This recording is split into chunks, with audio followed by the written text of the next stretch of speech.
Bonjour, je m'appelle Justine Faramia et je suis étudiante au doctorat dans l'équipe du docteur Frédéric Picard. Lors de ma maîtrise, j'ai pu trouver en fait une protéine qui est partiellement impliquée dans les effets bénéfiques de la chirurgie bariatrique pour l'amélioration de l'obésité et du diabète de type 2. Dans le cadre de mon doctorat, je m'intéresse donc spécifiquement à cette protéine afin d'établir son rôle dans les autres maladies également associées à l'obésité et pourquoi pas l'utiliser pour faire des traitements thérapeutiques sans avoir à passer par la table d'opération. Je m'appelle Pierre-François Tremblay-Labrec. Je travaille dans l'équipe du professeur Didier C. et de Dr Geneviève Dion en pneumologie.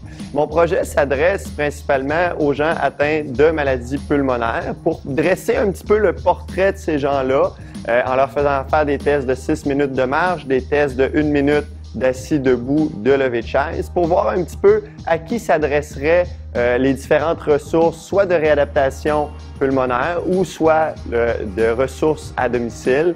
Et éventuellement, l'objectif, c'est de réadapter ces gens-là pour améliorer leur qualité de vie, puis améliorer également leurs symptômes de leur maladie respiratoire.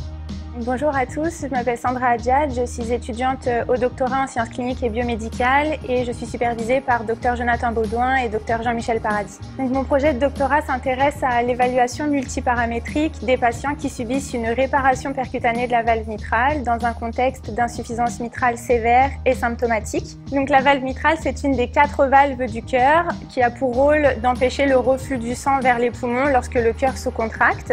Et lorsqu'il y a un défaut d'étanchéité au niveau de cette valve, on appelle cette maladie l'insuffisance mitrale. Et la seule option thérapeutique pour les patients qui sont jugés à haut risque chirurgical, c'est l'implantation de 1 ou de plusieurs clips par voie percutanée. Le but de mes recherches est donc d'optimiser le recrutement des patients vers ce type de procédure, mais également d'améliorer l'évaluation de l'insuffisance mitrale après l'intervention et la prise en charge subséquente de ces patients. Au final, tous mes projets auront un impact direct sur les pratiques cliniques entourant la seule technologie minimalement invasive actuellement approuvée au Canada pour réparer la valve mitrale.